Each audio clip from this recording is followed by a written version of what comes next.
I'm Shivsy. And I'm Nats, and together we are the Sisterhood Circle podcast. Our vision is to create connections with our community and inspire change in the world. So be sure to subscribe on whatever platform you're listening to find out more. So let's dive into today's episode. Welcome to our episode of Mum's the Word. We are buzzing about this one. Our mums are literal superheroes. From the moment that you give birth or welcome a child into your life, you literally do not take a day off. Now, our reason for bringing this episode today is we hear day in, day out, in our line of work, I feel like I'm failing. And we want to remind every single one of you mums out there that being a mum is your superpower. Now, today we are going to cover 3 main points throughout the podcast. Point number 1 is the reminder that you're doing a great job. You definitely are. And I think the next point that we want to look at is the pressures put on mums through social media, through work, isolation, lack of connection, having to return to work far too early, and not having enough support potentially at home, but also by the UK government in comparison to many, many other countries.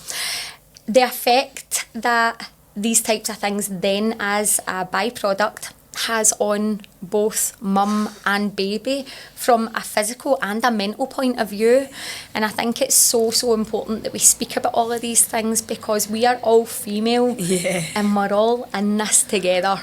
Do you know what I mean? So I think that I would love for us to get started off with this one and just kind of chat about what our findings have been in the club, and through our friend group, on exactly what it is to be a mum. Yeah, do you know one of the saddest things that we can probably hear in the club is when we welcome someone into the club, we take them through like a consultation process, and something that they'll sometimes say is, I'm just a stay-at-home mum.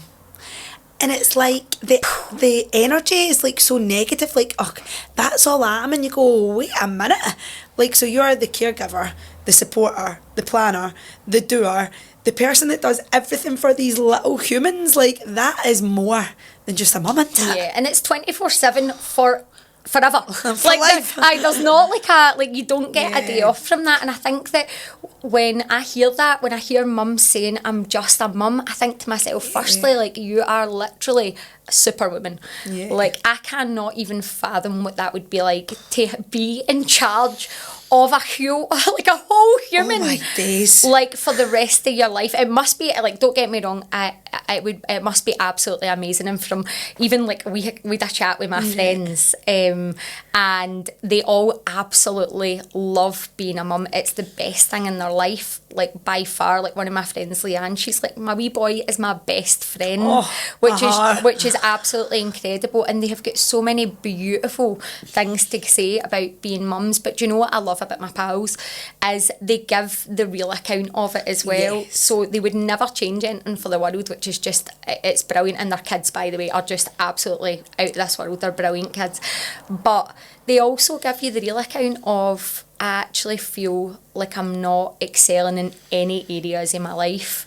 I feel like I'm doing a mediocre job. Yes. I feel like as much as my partner or my husband's a really, really good support, they maybe look at the bigger tasks, the macro tasks, like taking the wee boy to football or, I don't know, putting a washing in. Whereas we are literally cutting about doing absolutely everything for everybody. All of the wee micro tasks that, see, if they weren't being done on a daily basis, the whole household would fall to pieces. It would fall to pieces. Your man or your partner would walk in and be like, what's happened here? And honestly, see, when you think about those wee micro management things that a mum naturally just thinks of, even if I think about my own mum, see the detail that she thinks of, that I'm sitting there deal with that later on, or think about that later. She is already 15 steps ahead of where even I am as a young female. And it goes they are always just thinking, what's next, what do I need to do, where do I need to be? Their entire life. And you can understand why a lot of females get to the point where they're maybe using language like, I'm failing, I'm not doing a good job. And what that then does to to their whole energetic feel, but also what it does to their mindset and their headspace. So you can see quickly where that whole I'm just a mum comes from, but you're not just a mum. You're a superwoman. I think another thing that we tend to see is like mums forgetting who they are. Yeah. And I think like that's a big thing. I think that when you give so much of yourself, again, beautifully, like this isn't a negative thing, when you give so much of yourself to another person and your house and your relationship, and then you add in work into this, then when do you actually have that little spark of time for yourself? Like, I have literally had a phone call with my best friend while she's hiding in a cupboard. Shut up. I swear, I'm not going to say who it is, but whoever it like, is, by the way, good thinking. I love that. But no, like literally, like, because all you hear is mum, mum, mum, mum. Yeah. My nephews one day, like Con and Kane, I think I spoke about them in the last episode. I paid them for 1 hour, 20 quid, not to say mum for an hour. Did they manage it? They said Donna. Did I say No. creative thinkers, by the way? Good on them. But they did, and I just thought, like, I was in the house, and me and Donna were both going out to get ready. Yeah. So Donna, like, and I think it was like a wedding or something. I mean, we were getting ready. Ready. And Dad's down the stairs, right? Chilling. Right, doing the things that dads do, whatever that is, right? Also, big shout out to the dads, because you're also amazing. But Correct. Dad's sitting down the stairs. Mum is literally up the stairs trying to cuddle her hair, find a shoe, do whatever, right? Get herself ready. Mum. And I was like, boys! I was like, come here. I was like, what's Mum doing? She's getting ready to go out. And I was like, do you think you could give her a wee minute? Aye. Mum. I was like, these boys. And I ended up, I was like, right, I'll give you 20 quid if you don't say mum for an hour. And they were like, aye, all right. And they didn't, right? Dad didn't got it. But I think it is probably the mother's role is the caregiver. Yes. And the kids are always going to look, are very likely to look to mum for everything that they potentially need on a micro point of view. All of the wee small things. Can I get a wee drink of water? Or can I go out with my friends? Or can I do this? Or can I do that? And it's constant. And as I said, that one time that I was on the phone and my friend is like, she's in the cupboard. And she's like, I'm just speaking quiet now because I'm in the cupboard. It's just so I can get a couple of minutes to myself. And I was thinking to myself, like, I'm not in the position that I have children.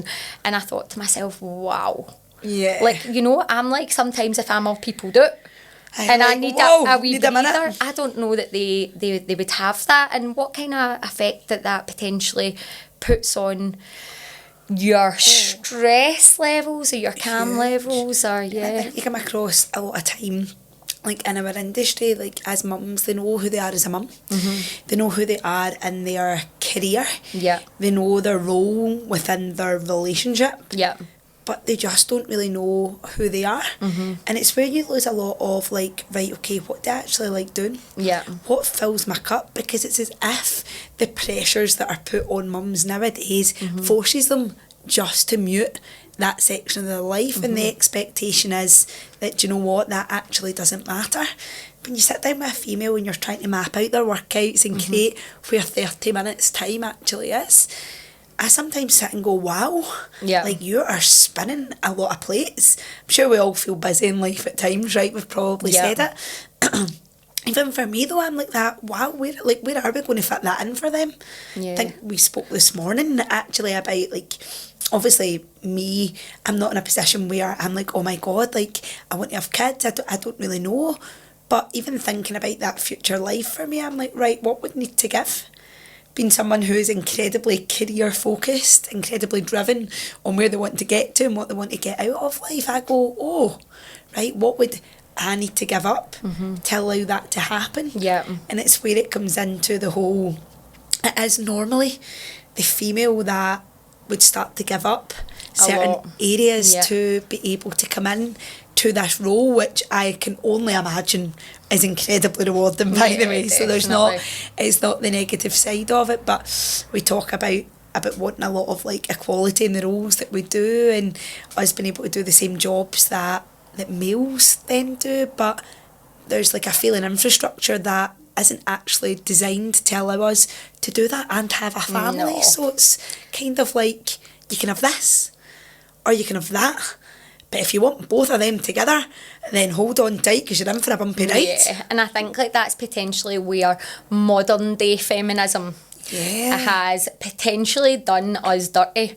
Now, feminism, probably from the 1960s onwards, promised equality for women, which in the workplace is absolutely incredible, to do with being able to have children or choosing to have a family or not have a family. There was a lot more... there was a lot more choice for women, which I think is incredible. So that was the kind of core of when feminism was created, right? I think that there was going to be like liberation from doing domestic duties and all of those types of things. And then a bit more shared responsibility when it comes to like your home life. So you and your husband or your partner sharing the responsibility. And I think like that's what the crux of that whole feminism thing was, right? And I think that if we circle back to men and women and this shared responsibility within the household, the UK government, if you're lucky, gives you 2 weeks off if you're a man when you have a baby. How is that shared responsibility? And I think that one of the things that I feel really strongly about is this turn in modern day feminism. And I think that there's been quite a sharp shift in that. And I truly believe in feminism, don't get me wrong, I do, but not when it's detrimental to the mental and emotional stability of a female.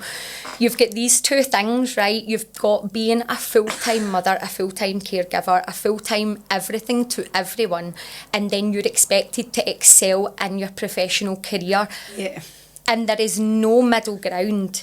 It's this, you can have it or you can't. That's kind of the thing that comes across. And if you think about the responsibility that comes with being a mum and the job within itself, but also like where now feminism pushes us to be this, you can be this bad girl boss and you can be a CEO or whatever you want it to be, and it's like you can, of course, and that's amazing, but how are you meant to do both? Because there's no support system, there's no infrastructure that allows these to actually merge together, and it's why I imagine you see a lot of females sacrifice their career, but also I believe why you see a lot of females now having kids at later stages within life, because let's be honest, some of us are just as career driven, as determined as what men are. We want to achieve things within our professional life, whether it be your own business goals that you want to do, whether it be you've studied for years at university to be able to get your degree and do this job. We all want to be able to tick those boxes and fill our cup on a career, but as we say, they don't merge. So you go, right, I'll put a wee hold on actually even thinking about being in a position to start a family if you're fortunate enough. But then what then happens is we've got to remember, as females, we are like, our time is ticking, so to speak, biologically. So we've not only got the pressure of, right, I want to fill this cup career wise. If you even think that a family is in your goals in life, to even think about if you're trying, if it's going to be able to happen for you, you then have time against you. So it's kind of like somebody's just flipped a sand timer and went, crack on, see what happens. Time to go. And you go, what that does for your stress levels as well, your cortisol, all throughout your life, before you've even got the point that you've maybe got a kid coming into the world. I think there's a lot of pressure that probably people are experiencing, but not really talking about. And I think something that you mentioned when we were training this morning was, at this point in your life, so say for me, I'm like well into my career and things like that. For you, Nat, you're well into your career, but you're a lot younger than me. Like, from a financial standpoint now, like, how challenging would it be to say, right, okay, do you know what, like, this is it, we're going to be bringing a child into this world. And I do wonder if maybe that's why families are waiting till a little bit later on down the line for them to be able to do that, because the financial constraints and the support network. Right, don't get me wrong, there are so many businesses out there that will allow for flexible working, and I think that that's amazing. Like, sometimes, like, you'll be able to go back and do 3 days a week, or you'll be able to condense your hours, or those types of things. So I think that that's great from a company point of view, from the UK government oh my God, they could do so much better. Because see, for someone that is in full-time employment or owns their own business, right, and they then, after say 6 weeks of 80% pay, have to go down to 180-ish quid per week on their mat leave for 39 weeks. How like, does that even like cover the cost mad. of nappies? Well, like, do you know what? I remember hearing this stat the first time when I was chatting to my friend Jen, who's just recently had like our wee boy Freddie, and when she told me what like statutory mat pay was and what that covered, she went, lucky if that'll even cover formula and nappies for that month. She went, God forbid if you want to go to like maybe a wee mother and toddlers group to try and socialise when you're feeling quite isolated, or go to like baby sensory to start to help with their development. I was like that. Honestly, horrified when I heard it, because it's probably something I've always known's not been great, but until that information I was like, how would you do that? And as you say, in the financial position, the stress that puts on any family must be massive, to the point that before even thinking about starting a family, you would need to go, right, at what point are we going to be in a financial position? And I think like in this day and age, cost of living is so much higher than what it was even 10, 15 years ago if we look back. So 10, 15 years ago, the potential of part-time work or the potential of taking a little bit of time out was maybe a bit higher than what it is now. But to be able to keep the roof over the head, food on the table, a car if you need it, not even looking at holidays or the lavish things in life, most families need dual income to be able to do that. So it means that the mum does need to work. But then when that dual income then goes, when you're talking about depending on company maternity leave policy, because every company will be different, and some you hear and you're like, oh my God, like even here some paternity they've got 6 weeks, but you can take them however spread out that you want, a couple to start off with, and then you can take them further down the line, and that's amazing, because that's the way that support networks should be. But you go, if that's not the case, how much pressure does that put on the mum, the relationship with your partner, but also the household on how are we making ends meet this month? Exactly. And I think like I had looked at a couple of stats that were really, really interesting. So only 17% of mums in the UK are ready to go back to work when they go back to work. 17%. And 43, wait till you hear this, 43% of mums have to return to work after just 12 weeks to financially, like, to make it financially able for them to live. 43%. Now, see the strain that this must put on their mental health to start off with. Now, say like that mum's been even suffering any slight amount of postnatal depression, right? And she's then having to detach herself from this amazing human that she is grown for the last 9 months, getting ready to nurture into this world, and straight away it's like, right, she needs to go. The pressure that must put even on a mum that's potentially breastfeeding, right? Having to like sort out schedules, know when she's going to express, making sure there's enough food for the baby, but she's expected to spin this plate of her career as well. And it's wild, it really, really is. I think one of the things that you'd mentioned there about like mums and breastfeeding, like, see mums and babies when the baby's first born, you've got co-regulation, right? And what that does to the nervous system is it completely calms the nervous system. It releases oxytocin, the love hormone, the bond hormone. And it's so, so important that mums and babies have got that connection from the beginning. And if 43% of our mums are having to go back to work purely for financial reasons, then surely we need to be looking at this on a UK-wide perspective and saying, this is not good enough. UK government, this is not good enough. Like, if you think about the linkages, now there are so many different linkages to different mental health problems or emotional problems, but they're looking at, see, when a baby within its first 2 years, it shouldn't be exposed to cortisol. The brain should not be exposed to cortisol, right?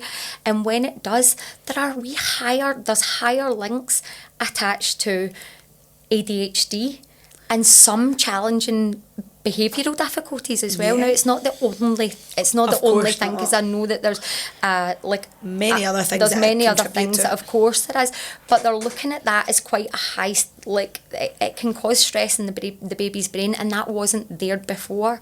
And one of the things that I wanted to talk about actually was our member that I met with Do you remember? I met with Elizabeth. So Elizabeth Langan, she's absolutely amazing. She was 26 years as a nurture teacher, and we had such a great chat. Like, to be fair, the reason that this all came about is our first Sisterhood shows event. Me and Elizabeth were pure gabbing, and I actually didn't realise that this was her job.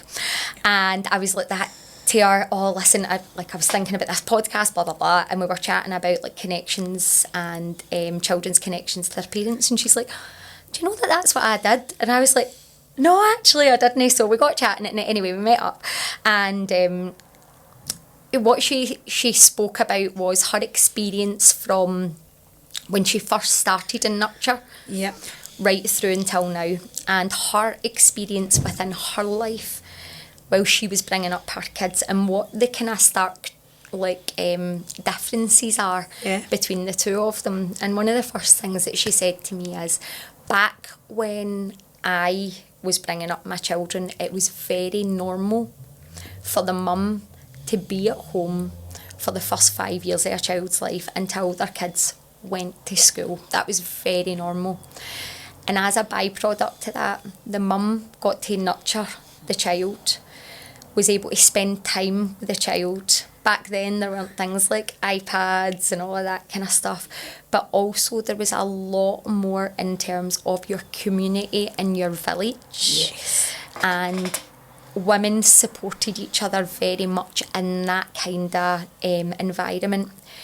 With the way modern day feminism is now, it's fragmented that. So the village is broken. Women after say they've had their baby, after 2 weeks if they're lucky, dad's at home, mum is on her own with their baby, which is again beautiful but challenging because it's a brand new job for them to have. In the past you were surrounded by, say, your mum, she would be able to help you with the baby, or your neighbourhood or your village, and they would look after you while you were looking after the baby. And there's so many cultures all over the world that still do that.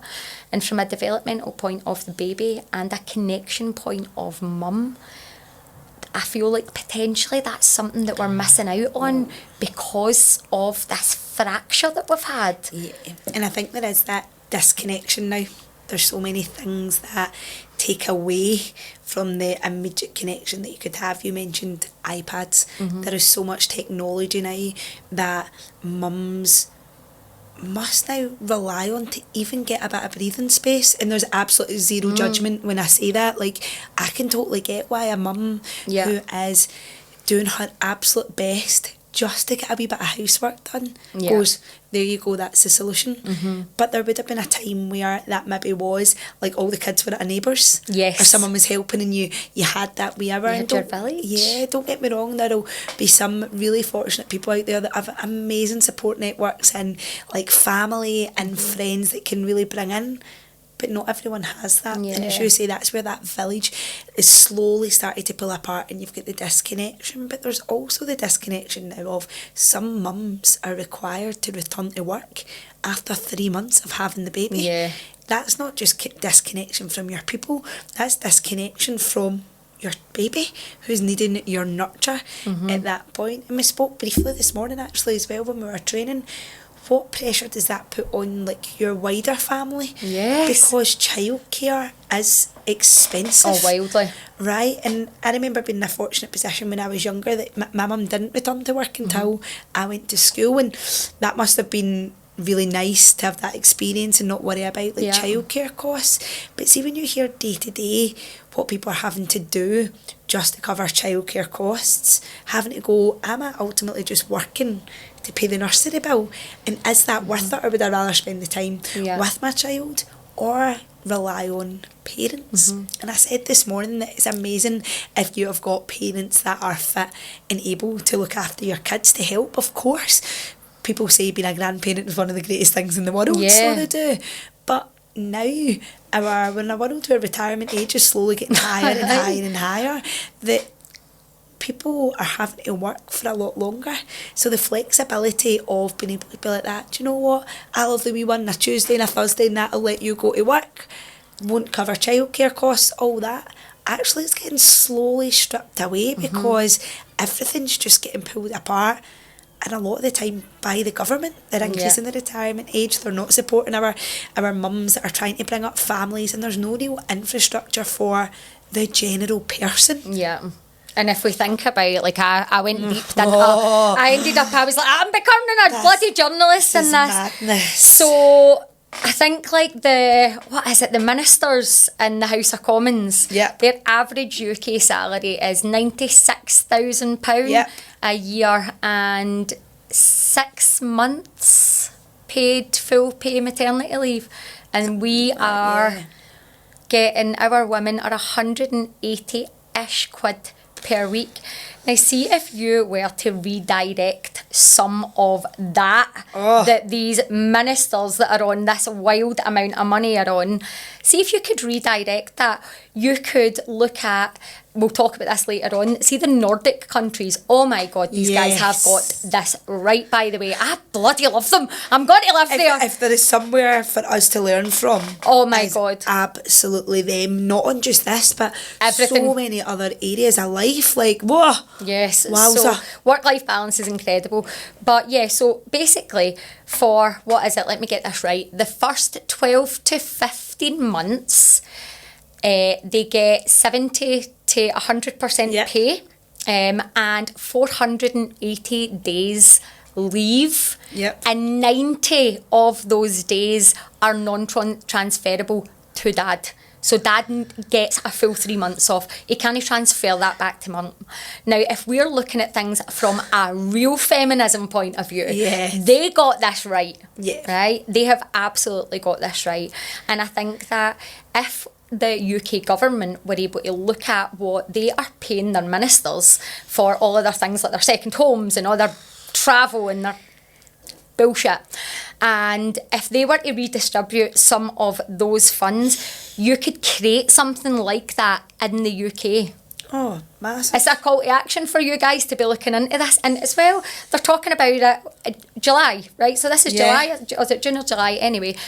And it's been kicked down the road to reassess it for another 2 years. But what were we saying? Like, that system hasn't changed in the last 23 years. Yeah. Tony Blair. Right. Like, seriously. That wasn't yesterday. 20% of the women, that was all there was, 20% women in Parliament at that point as well. 23 years ago, this was the infrastructure that was given to support both mums and dads, because that's when the whole paternity minimum leave was created as well. And you go, what has changed in 23 years? How different is the world? How different is cost of living? How different is the daily challenges that we all have to experience? And when we're talking about the Nordic countries and what they've got all correct there, see when you look at their mental health stats, oh my God, in comparison to what we're dealing with in the UK, night and day. Aye, it really and it is. And you just go like, no wonder people feel like they're failing when the system's failing them. Aye. The system's rigged. Like, it really is. The system's rigged. It's just magical. How is anyone ever meant to be able to feel like they are thriving and they are bossing life when that's what they've got? Yeah. And it's mad. Aye, it's completely unfair. And I think if we could really take a step back from a UK wide and actually look at what we could do for the people that live here, our mothers, our fathers, our children.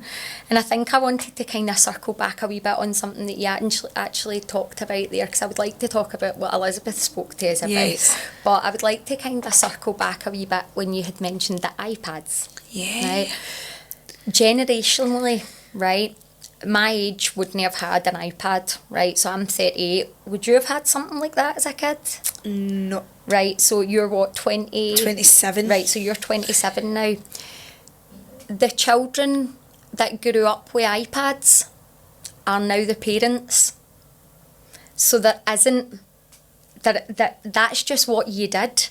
That's the norm. And I think we're going to talk about this in another podcast that we're doing about protecting the next generation, and we'll talk about this on a huge level, is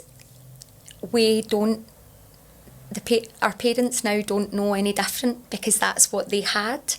And from a connection point of view, I think it's wildly important that we discuss connection for mothers, for groups, and how if we don't connect, we're going to stay disconnected in this pattern of feeling isolated. Nothing's going to be able to change. And we've got to go, how do we bring that connection together as in this setting as mums who feel like they've got a tribe of women that have got their back, that they can fall back on for support, and it's going to be all right, because over the years as things have changed, that's slowly been stripped away time after time. There was a point where it would have been constant mother and toddler groups, places that they could have met in community centres. I seen on one of the co-winning pages about a Whitehurst Park toddler group like struggling to get numbers, but then struggling to get numbers, but a lot of the time it being grandparents that are then taking the wee ones to these toddler groups because mums are having to work and they're not getting to be there and be part of that development and bring them self-connection. So it's one thing to have the group and the support network there, but we've got to be able to have the ability for the mums to actually be there and it not be a childminder, a parent, a friend that's taking them. So I think that it's one thing to have the opportunity of creating connection, but we've got to have the solution as to how we get the mum there. Because see, being in a room where kids can connect, they can socialise together, right, that's one thing. But see, where women can connect together with their energy, they can chat through what is working for them, what is not working for them, how hard it is to be a mum, but also how great it is to be a mum, from the funny stories to the sleepless nights to everything in between.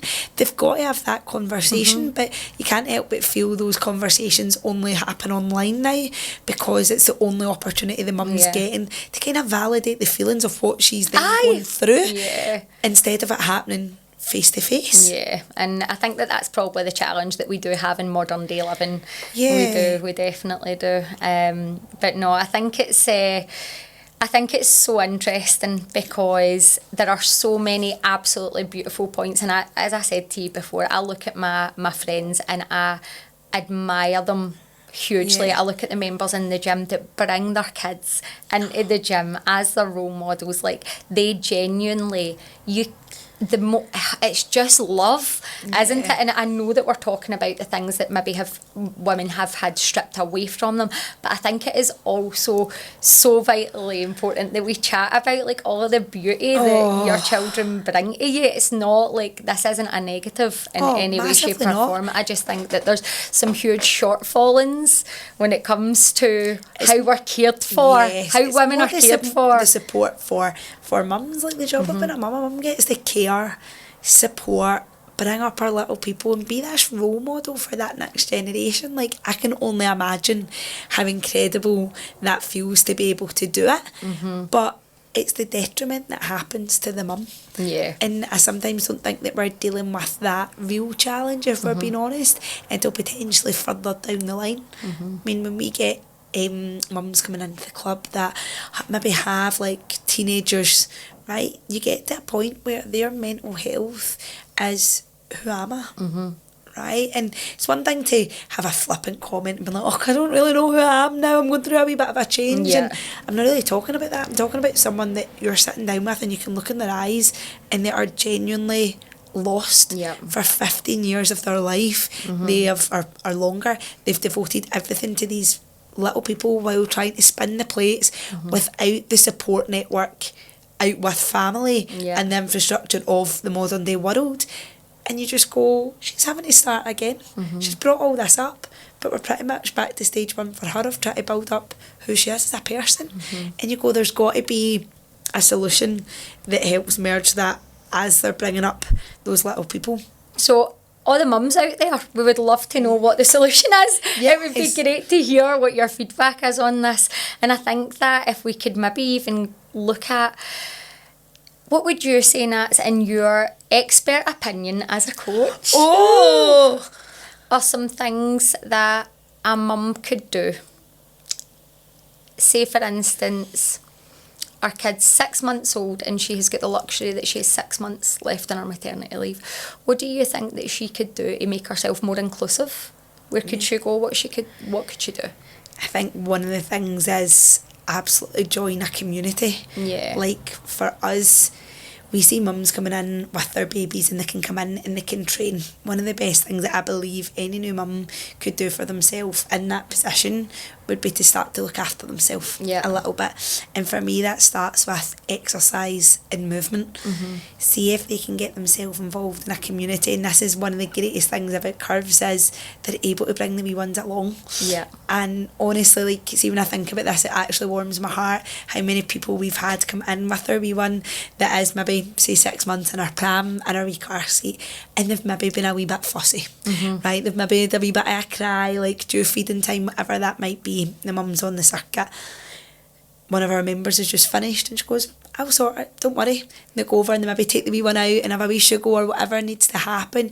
And you go, that's what women need, support, not judgment. Yes. Right? For where that mum can go, oh my God, like, she's not judging the fact my kid's crying. Yeah. She gets me. She knows that it's nearly feeding time, but it's only half an hour I had, and I had to get in, and she sat, and she just went, right, okay. I actually had one member, right, and the wee one was slightly older. Shout out to Leslie if you're listening, who came in for a workout, and her mum was really struggling. Toddler age, wee one was maybe 1.5, 2, not settling the pram at all, right?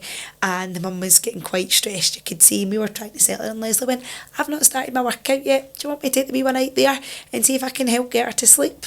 And she took her out into the hall, out of the gym, and she just chilled with her wee pram. The wee one fell asleep, and the mum had the opportunity. And Leslie actually went, I don't have time to work out now, but I can come back later, it's all right. And she How went beautiful. and she come back and you go, that is what females need. That is what females need. Right. And that would be probably my biggest thing is, they've got to look after themselves, but they've got to do it in a community where they're supported and people get them. Aye. And that's where, like we said, the lack of village. Yes. Now, I think like it's having such an effect on our women's mental health, emotional health, to the baby's emotional health as well. Like we know that if a mum is stressed, energetically, what that's going to do to the baby is that's going to stress them, right? If a woman even has, I don't know if you've ever spoken to anybody, but like you can't even go for a pee. Oh, right, you can't totally. even go for a pee, like, or you're hiding in a cupboard in a phone call, right? But if you're highly stressed, that's going to then knock on to your baby's stress levels. Huge. And if you've got a stressed baby and a stressed mum both in the same place, what that's then going to do is it's going to cause a bomb. I think one of the things that always upsets me is, see if I see a mum struggling in a restaurant and somebody's tutting at her. Yeah. I feel like I want to just go over and shake the person that's tutting, because you can't even begin to imagine what that must feel like. Or the look if a mum is going on an aeroplane, everybody looking, going, that baby better not be sitting next to me. See, already that mum's head is upside down with worry. She's panicking. Is the baby going to settle? Is going to sleep? Is going to screen the place down? And then for people to look at you like that, please, women, be a good female. If the kids needing a wee walk up and down the aisle, ask the mum, do you need a hand? Reassure her. Look at her. It's all right. It's okay. Like, see things like that. That's being a good mum. But that's also, being a good woman. But the sisterhood, that's what we want to create with our sisterhood. We want to create echoes out into our community. We want for every woman, regardless if she has a child or she doesn't, to feel supported. So please, if you're listening to this and you are that woman that goes, or that girl that goes, oh no, don't sit next to me, or with that wine, shut up, please put yourself in the shoes of the female that's already thought about all of those things. And you know what, I think, like, as females, we often find it hard to ask for help. Oh, yes. We're not very good for outright asking, I need help. Because modern day society has drilled it into us that if we ask for help, we're failing. You need to be able to do this on our own. You've got to be able to survive. See, as a female, see if you struggle to ask for help, don't be afraid to ask someone if they need help. Yeah. Because see, if someone was to ever say to you, can I give you a hand? I guarantee that you would take them up on their offer, but you would never be the first to ask. Yeah. I think that's a really powerful thing to be able to do, is just ask someone how you can help. Like, it costs nothing. They will be so grateful of that support.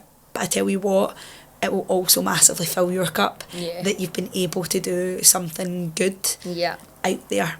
Yeah, I think I loved what you just said there, and it's something that came up recently in my life. It was my cousin Donna's birthday. Yeah. And my mum was like, does Donna wear earrings? And I was like, no, she doesn't. She's not got her ears pierced. And she's like, I don't know what to get her for her birthday. And I was like, can I be honest with you, Mum? I says, put a card, like, get her a card and put in her that you'll look after the boys for the night so her and Sean can go out at any point that she likes. And she was like, really? And I was like, yes. The offer of support to look after the kids for a night, put it out there. If you can put it out there, like, it is literally the biggest form of love is giving your time to somebody. Massive. And one of the things that I remember Donna always saying to me is, I never like to ask anybody, because if they can't do it, they'll feel bad. I mean, how much of a darling is she? Like, genuinely, like, cute. I don't want to ask for help in case somebody can't help me and then they feel bad about not being able to help me. And I imagine that that's potentially what a lot of people's brains, or that's the way a lot of brains potentially operate. But see, the people round about you, like, for me, I absolutely love seeing, like, my nieces and my nephews and all of that kind of stuff, but I'm also very aware that I don't want to impose myself. Like, I don't want to just drop round, go to the house, because I know how busy everybody is. There's clubs, there's this, there's that. It's like all the time. When I think about my cousin Craig, he's got a wee girl Maya, and like my wee niece Maya, and she's like gymnastics mad. She does loads. Craig's up so early in the morning. Jill goes to work really early in the morning. Like, they do everything. And like, I was talking to Craig actually the other day, and he's like, just pop round any time, and I'm like, I don't want to impose, she's so busy. But I think like even having those conversations, and he's like, just pop round. Like, I think it's important that we open ourselves up to be able to give help, and also and receive as well. I think it's a two-way street. But I think what you touch on there as well is something we probably never really spoke about, is the strain on relationship. Oh God, yes. With bringing up a family. Yeah. Right? Like, again, I can only imagine how hard this is, and feed this back from a point of dealing with hundreds of women every single day ultimately. But Dad, as much as we were saying they are the macro managers, they look at the bigger picture. Fortunate enough to have two parents together, those kind of things, often you'll find Dad is the main earner in the family. They're very career driven, very focused on, they've just got to make sure the bread and butter comes home. That's what their role and responsibility is. And then mums then try to keep her job, keep the kids going and spinning. But what tends to happen is they're like absolute passing ships, right? Because childcare is tight, challenges come into play. Often when mums get the kids, it gives Dad the opportunity of a little bit of time, or vice versa. The strain that must put on a relationship when you're like that must be massive. And as we say, are people likely to phone and ask for someone to look after the kids for like a night? Probably not. And you go, it doesn't give them any time to know like who they are as a couple. One of our members actually said to me a couple of weeks ago, she was going on holiday for the first time without the kids. Our girls are now, must be about like 20 and 17 or something like that. And she was like, we're going away together. And I'm excited. But I don't really know if we still like each other. And I was like, oh my God, what do you mean? It's just like, it has been so long since we're going to have had that time to just be us. And she was like, I kind of forget what it feels like. She's like, I know kind of who I am as a person. I know who I am as a mum. She was like, but we've put our life on hold for so long. I'm like, who are we? What do we enjoy doing together? I'm excited for her, whoever she is. Definitely had a good time away on holiday. That's good. I'm so glad. I'm so glad. But I think that's a really, really big part. Do you think, this is me just like putting everything together that you just said there, do you think now, remember what we spoke about mums going back to work probably a lot earlier, and then they are their helpers being like the gran and granda, or like nana, Yeah. papa, all of that kind of stuff, or the kids are going to like a childminder and stuff like that is happening during the week. Maybe back in the day, what would happen was mum would be home, and they would see each other in the evenings, and at the weekends, gran and granda would look after the kids to allow a wee bit more movement. Or I just wonder, like, you think that how the way everything has changed, has it again, it's fragmented that whole thing again. So it was pure making me laugh. I remember being wee, right, and I used to love going to my gran and grandas, like, was so fortunate to have them both. And I remember I'd always be like that when I came home from school, like on a Friday, Mum, can I go to gran and grandas this weekend? She'd be like, I cannot ask them for you to go for again. I'm not asking them. Like, they've seen you enough to do, like, they've helped enough, all that kind of stuff, if it was clubs and that during the week. And I got to a point I'd be like, can I use the house phone and phone them then? She'd be like, if you phone and ask, it's different, so you can do it. And I used to be like, my mum said that wasn't allowed because she watched us too much, but can I still come over? My grandma would be like, oh my God, of course, like, come on over. That. But you go, that's something that would be in a mum's head, like, they've helped enough, like, I can't push the boundaries here. And you go, is that where that starts to go? But as you say, the weekends support network, where was at one point probably very different to what it is, because you need that network more during the week to be able to fill the role of your career and your job. And you just, I honestly cannot begin to imagine how challenging it is to spin those plates. Yeah, I think, like, mums, like, as we said, they are like, see, when I say this, I admire. Yes. I admire our mums so much. As I said, like, I'm not in the position that I'm having children, and I think that for me, like, I am just like, you are literally like, you're Wonder Woman. I think about me trying to run my business, and then I think about my pal Claire. Right? She's got 2 kids, her husband, and she runs her own business. And I'm like, you are bossing life. Yes. And she's like, I'm fried. And I'm just like, you are honestly owning this. Like, it's unreal, man. And like, sometimes I find it hard to manage the 2 businesses and the podcast and all of that kind of stuff, right? I find that hard. Can you imagine me adding a baby and a steward into that?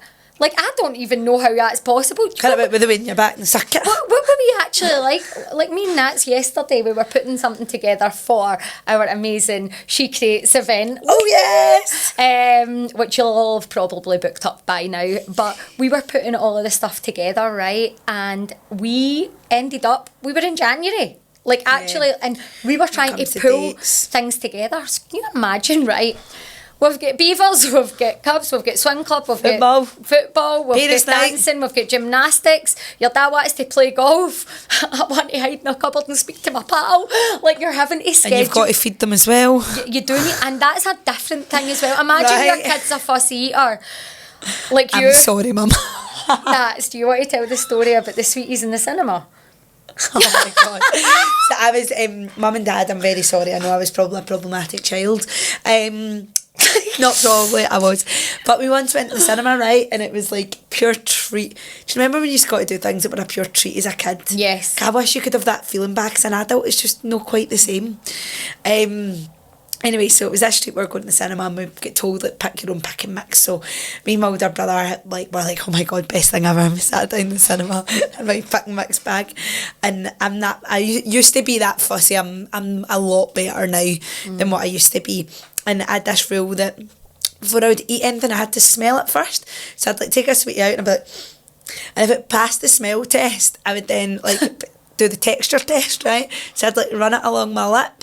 And if it passed that, I would, like, then taste it to see if it passed that one. But I mean, see if it failed the sniff test, I'd be like, don't like it, Mum. And Mum would be like that. Obviously, if I think about this, I had read down how much she spent in pick and mix, and at that point, like, that would have been a lot of money out of, like, weekly finances and all that. And I'm like, I don't like it. Nope, don't like that one. She's like, fuck's sake, nuts, you picked them. But even daft stuff like that, like, they spin so many plates. They do. And the ability to just retain the information is something I admire. Like, see when we've got members in the club, right, and it's like, what's your plans for the rest of the day? Bing, bing, bing, bing, bosh. And what about this? And they've just, like, they've got the information. I phoned my mum once in Dubai to ask her where a t-shirt was, and she knew where it was. Shut up. Yep. That's how bad Well done, Ros. She's like, I washed it before you went home, so you won't have unpacked your suitcase. It'll still be in the suitcase going. Absolutely love it. There's said black t-shirt, but no, honestly, see you mums, like, these are freaking amazing. I sometimes wish you could see the job that you do through someone else's eyes. I know it must feel hard. It must be incredibly heavy. It must be challenging, frustrating, and every other emotion, right? But you're bringing up little people who literally love the bones off you, and you're their role model every single day. So give yourself a bloody pat on the back, because honestly, you're doing such a good job. Woo! Good job, mums. Definitely. So as we said, be a good woman, or a man if you're listening to this. If you see a woman with her child struggling, be the offer of help. Don't tut at her, please. Don't freak out if the baby sits next to you and on the aeroplane. Don't do it. Offer your support, offer your help, honestly, because sisterhood, that is what it's all about. So as we wrap up this episode, I just want to remind you to make sure you hit your subscribe button on everything, on all our platforms, and follow us on all the platforms. But also we wanted to show a clip that is extremely poignant in what we have tried to depict today with our episode. So we would just love to cut to this video and let you know that you are bossing it. Thank you for joining us today. Thank you. See you again. How many of you moms sometimes wonder if you're a good mother? Have I even got a few here maybe who have just really, that's been a real issue for you? You know, am I a good mother? Okay, I'm gonna read you something. Mom and Dad were watching TV when Mom said, I'm tired and it's getting late and I think I'll go to bed. She got up, went to the kitchen to make sandwiches for the next day's lunches, rinsed out the dessert bowls, took meat out of the freezer for supper.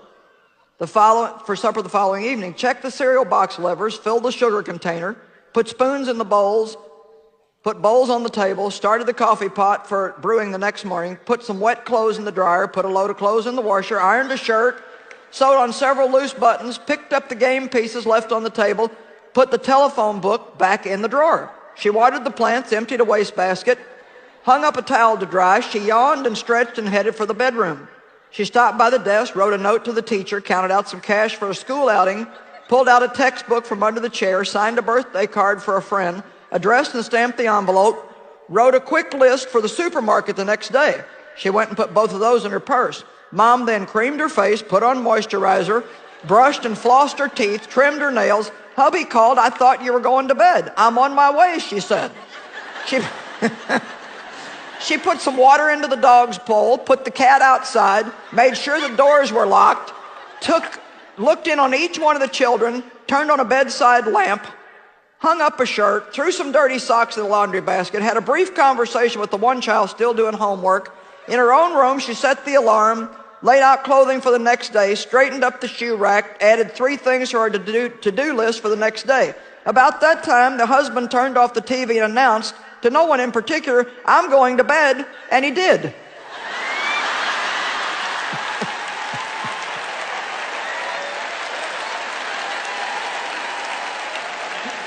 Let me tell you something, women, you rock.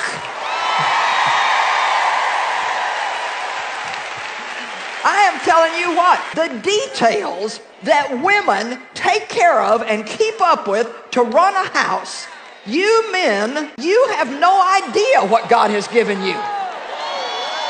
You just don't have the slightest idea.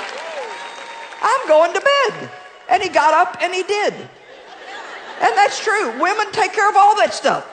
All those little tiny details that nobody even pays any attention to. So let me tell you, you never ever have to wonder if you're a good mother. You never have to wonder if you're a good wife. You need to start celebrating all the things that you do because you are amazing. I mean, absolutely amazing. Come on, let's give the mothers in here a big hand.